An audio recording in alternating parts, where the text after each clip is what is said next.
Le 31 janvier 1947, à 5h45 ce matin, Jésus me dit, après que je l'eus prié et supplié de tempérer sa sévérité, je pourrais même dire, et ce serait plus approprié, son dédain, et de me répondre, ne serait-ce que pour ma paix personnelle, à propos des fameux 3 mois qui heurtent les examinateurs.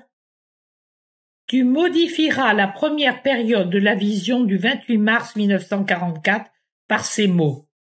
Les 2 époux se dirigent tout d'abord vers le temple par des rues déjà noires de monde du fait de la proximité de la solennité pascale. Joseph laisse les 2 ânes dans une écurie après les avoir nourris, puis il va adorer le Seigneur en compagnie de Marie. Cette correction leur montrera avec plus de précision que Marie partit chez sa cousine pendant l'octave pascale pour être auprès d'elle lorsque Zacharie s'absentera d'Hébron pour se présenter devant la face du Seigneur à la fête des Azimes, comme tout mâle y est tenu. Deutéronome 16, 16. Soit environ 1 mois après l'Annonciation.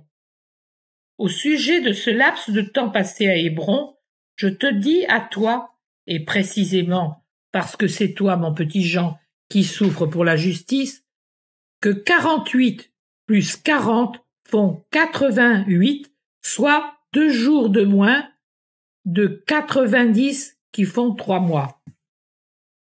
En ce qui concerne le péché originel, dicté du 5 mars 1944, fascicule 2, page 55, et les dictées de Jésus et de Marie dans le pré-évangile à la suite de l'Annonciation, Jésus dit « La leçon sapientielle est si claire et exhaustive, à même d'instruire les ignorants et de convaincre ceux qui, n'ayant aucune foi ou bien peu à cause de leur rationalisme ou pour quelque autre raison, ne se satisfont plus de fables, qu'il n'y a pas le moindre iota à ajouter ou à supprimer, seul un aveuglement volontaire peut ne pas reconnaître la sage vérité contenue dans cette dictée.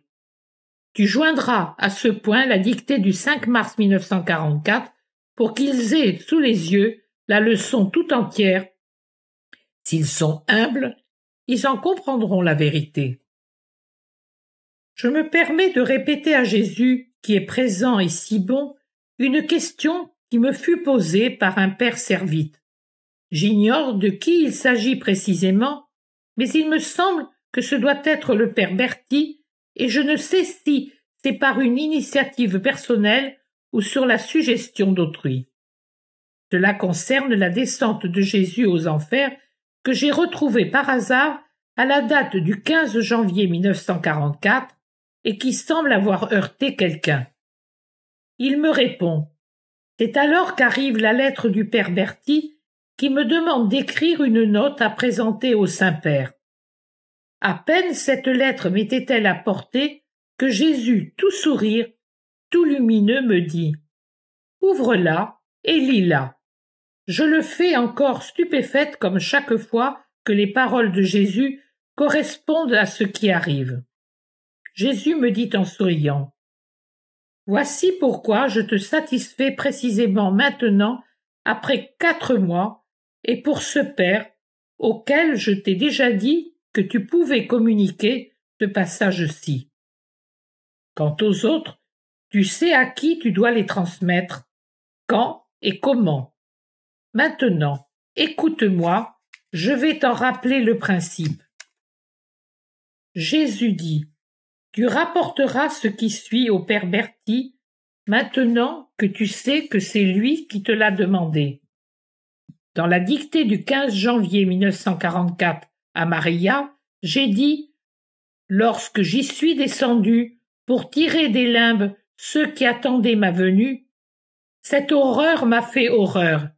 Et si ce que fait Dieu n'était immuable parce que parfait, j'aurais voulu le rendre moins atroce, car je suis l'amour, et j'ai souffert devant une telle horreur.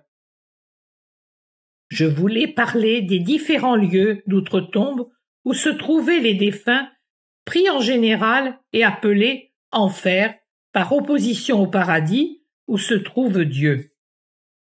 Lorsque dans ma surabondance de joie, après que le sacrifice eut été consommé, je pus ouvrir les limbes aux justes et tirer du purgatoire une foule d'âmes. J'ai frémi d'horreur en contemplant en esprit que seul le lieu de damnation ne connaissait ni rédemption ni transformation de l'horreur. Mais je n'y suis pas entré, il n'était ni juste ni utile de le faire. Vous vous étonnez que j'ai pu faire sortir une foule d'âmes du purgatoire? Pensez donc, si une messe peut délivrer des âmes du purgatoire et leur sert toujours à abréger et adoucir leur purification, que n'aura pas été le sacrifice réel de l'agneau de Dieu pour elles? Moi qui suis prêtre et victime, je leur ai appliqué mes mérites et mon sang, et cela a blanchi les étoiles, pas encore complètement purifiées, par le feu blanc de la charité purificatrice. Envoie-lui ceci, accompagné de ma bénédiction.